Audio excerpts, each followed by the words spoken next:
Bonjour à tous et bienvenue dans cette nouvelle vidéo. Aujourd'hui nous allons parler de l'algorithme K-min mais surtout du coefficient silhouette. Regardons de suite quelle est la problématique. Nous avons vu la dernière fois qu'il était possible de segmenter une image avec l'algorithme K-min. Donc j'avais fait des essais dans différents espaces colorimétriques, donc ce sont les différentes lignes qui sont ici. Et j'avais essayé avec un nombre de clusters différents. Donc sur la première colonne, on a k égale 2, sur la deuxième k égale 3 et sur la troisième k égale 4. Et on obtenait des résultats différents. Donc ce que faisait K-min, c'était, après avoir vu les couleurs des différents pixels, tenter de regrouper en clusters ces différents groupes de couleurs. Et on a vu que assez souvent, ça marchait plutôt bien avec k égale 2. Quelquefois, on avait quelques bons résultats avec k égale 3. Alors, si on généralise le problème, voilà, ici on a des données et on voit que il y a des groupes de données, donc ce que j'ai appelé des clusters, et ce que l'on voudrait donc c'est découper ça, hein, puisque souvent l'apprentissage c'est un problème de séparabilité de données. Donc là on aimerait regrouper ça par cluster, par ensemble, par classe. Donc par exemple si on regarde ici sur la droite, ici c'est coupé en deux. Alors tous les programmes que l'on va voir ici, je les laisse à dispo.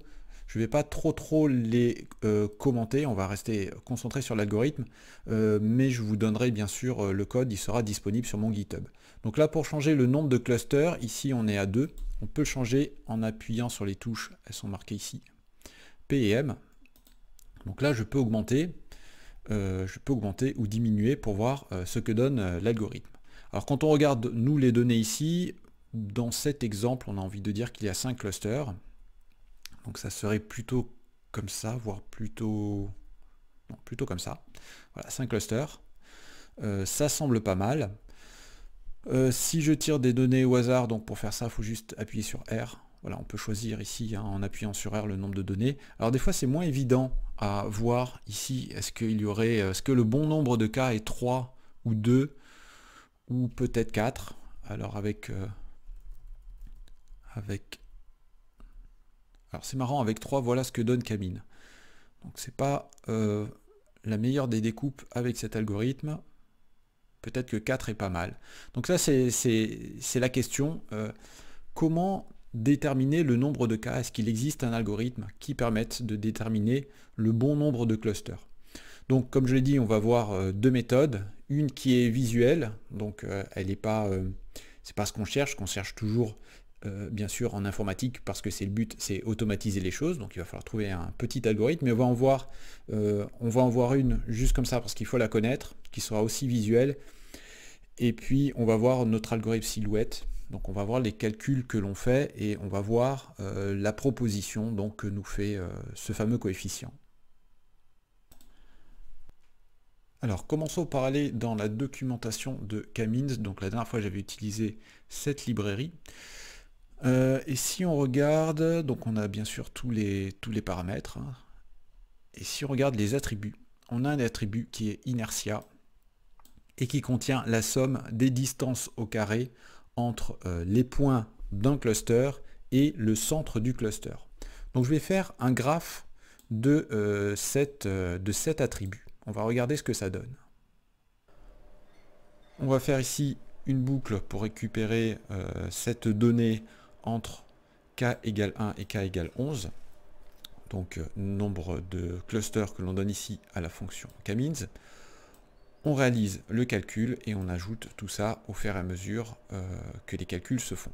Et on pourra voir toutes ces données s'afficher dans le graphe qui est fait ici. Voilà ce que l'on obtient. Donc là, on voit trois clusters qui se dessinent. Et ici, on a donc cette courbe. Alors, qu'est-ce que la elbow méthode? Alors, il faut avoir un petit peu d'imagination. Il faut imaginer que cette courbe est un bras. Et à l'endroit où il y a une cassure relativement nette, on aurait ici le bon cas, le bon nombre de clusters. Donc ici, on a une cassure à 2, une cassure à 3 qui sont plutôt très marquées. Et donc, ce que nous indique cette méthode, c'est qu'il y aurait 2 ou 3 clusters qui seraient deux valeurs qui serait plutôt pas mal. On va juste appuyer sur R pour voir d'autres exemples. Alors ici par exemple, les données sont plutôt très proches. Et là, c'est franchement pas flagrant. Il n'y a pas vraiment de cassure. Peut-être qu'à 4, on a une cassure. Donc ce sont peut-être les 4 clusters qui sont là. Bon, c'est une méthode qui est très approximative. Ici, on a une cassure à 4. Ce qui semble être pas mal. Bon, voilà. La méthode est très approximative. Mais je voulais la donner, comme je l'ai dit, pour culture générale. Parce que de temps en temps, vous en entendrez parler. Ou vous pourrez la lire sur différents sites. Donc voilà ce qu'est cette méthode. Mais son gros problème surtout, c'est qu'elle n'est pas automatisable puisqu'elle nécessite qu'un humain vienne voir la courbe. Même si il doit être possible par le calcul, bien sûr, de trouver un changement brutal de direction. C'est pas un problème, mais bon, on va voir notre coefficient silhouette. Bien, regardons le formalisme mathématique. Alors, il y a un article dans Wikipédia qui est très bien fait, donc je ne vais pas m'embêter, je vais reprendre les formules qui sont là et on va les regarder dans le détail. Il faut déjà regarder ce qu'est petit i et grand I qui sont ici. Alors, i, ce sont tous les points qui appartiennent, en fait, ce sont nos données. Et grand I de K, en fait, c'est l'ensemble des données qui appartiennent à un cluster K. Donc c'est ce qu'on voit ici, I appartient à l'ensemble des données d'un cluster, C de I égale K. Donc K, c'est notre cluster. Donc si je reprends mon image ici, voilà, les I sont les différents points, par exemple, de ce cluster K ou celui-là, peu importe. Mais voilà pour ce qui est de I et grand I de K. Il va falloir calculer deux choses point par point. Alors on va calculer ce qu'on appelle un coefficient de cohésion et le coefficient de séparation. Donc commençons par voir le coefficient de cohésion qui est ici. Alors je vais grossir un peu, histoire que l'on voit un peu mieux les formules. Elle est passée ici. Voilà. En général, on la note A de I. Donc ici, on va calculer le coefficient de cohésion pour le point I. C'est égal à quoi? Alors on voit que c'est une somme. Ici, D, XI, XJ, c'est la distance entre ce point et ce point. Qu'est-ce que l'on voit ici? On voit que J, c'est donc un point d'un cluster donné. Et pour J, différent de I. Donc là, en fait, on va faire la distance entre le point I et l'ensemble des autres points d'un même cluster. C'est ce qui est dit ici. Et on va diviser par le nombre d'éléments de IK moins 1. Pourquoi moins 1? En fait, on exclut ce point. Donc ce qu'on est en train de faire là, c'est calculer une moyenne entre un point d'un cluster et tous les autres points du même cluster. Donc si je reprends ici, voilà, mon schéma. Donc ici, j'ai plein de points. Ici, on imagine qu'il y a un cluster qui a été déterminé par Camille. Point par point, on va faire la distance à l'ensemble des autres points. Et on va faire cette moyenne. Donc ça va nous donner, pour un point donné, le point I, ça va nous donner le coefficient de cohésion. Deuxième chose, le coefficient de séparation. Donc lui, il est ici, il est très souvent noté B. Qu'est-ce que l'on voit ici? Alors ici, on voit que l'on va encore avoir des distances entre des XI et des XI'.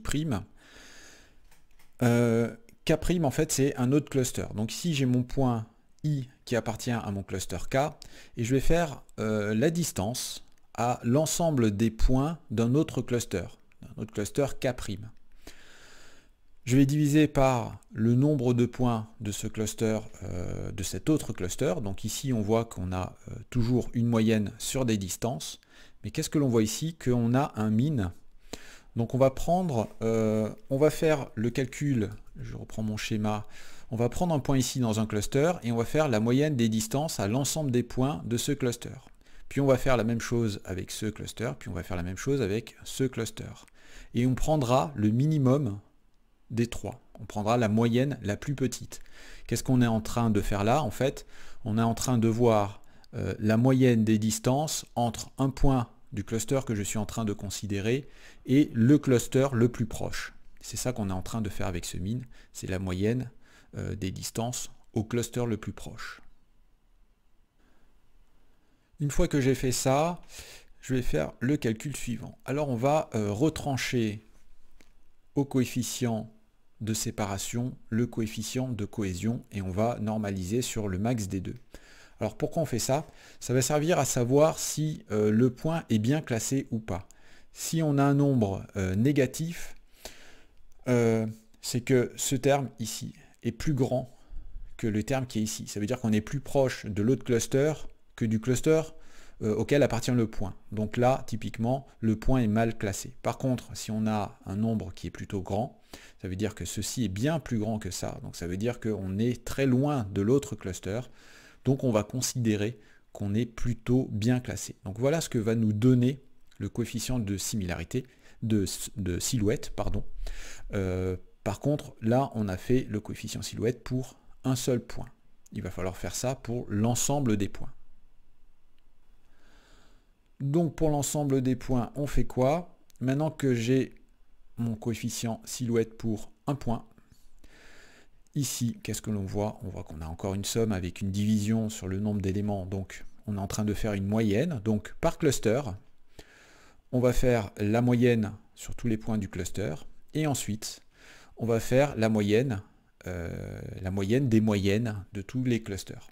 Et c'est grâce à avec cette super moyenne, je dirais, que l'on va avoir enfin le coefficient silhouette de tout notre jeu de données. Alors ce qu'on va faire, c'est que on va récupérer tout ça. Alors c'est dans le programme 3.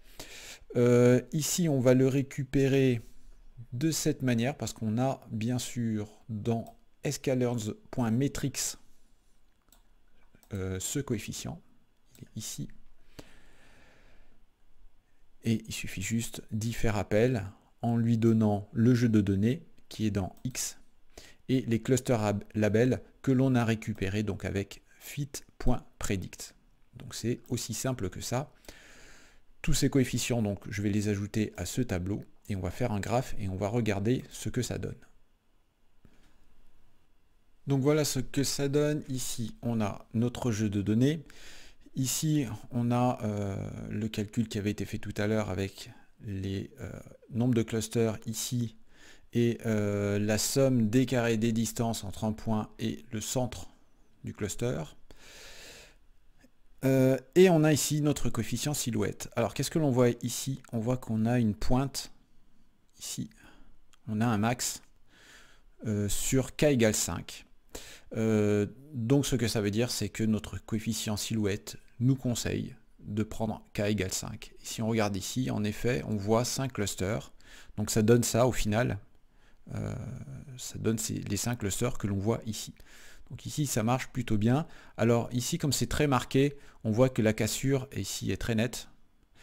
Et on voit que le coefficient donc, est vraiment bien marqué ici. On va voir d'autres exemples. Donc pour retirer un jeu de données au hasard, il faut appuyer sur R comme sur tous les programmes. Hop, voilà. Donc là, on a quelque chose de bien plus difficile à lire. Ici, alors on est au max sur 2 clusters. Donc voilà comment on découperait ça. Voilà comment on découperait ça si on utilisait le coefficient silhouette. Ce qui est pas mal. On aurait pu en voir éventuellement 3. Mais bon, on est pas mal aussi. Regardons d'autres exemples. Alors là, pareil, pas facile. Moi, j'en vois 4. Et avec le coefficient silhouette, alors on a un 2 qui est assez élevé. On n'est pas loin du max, mais c'est le 4 qui remporte, je dirais, la mise. Donc là, on a 4 clusters. Voilà, donc ce que l'on voit d'ailleurs sur les deux méthodes, c'est que bien sûr quand les données sont très regroupées et que visuellement on voit vraiment les clusters, bien sûr ici c'est très marqué, mais on peut avoir d'autres cas où c'est un peu moins... Alors là c'est marrant, on a une pointe sur le 2, moi j'en aurais bien vu 3. Ici il le voit en 2, ça fait quelque chose de bizarre ici. Donc voilà ce que donne ce coefficient silhouette.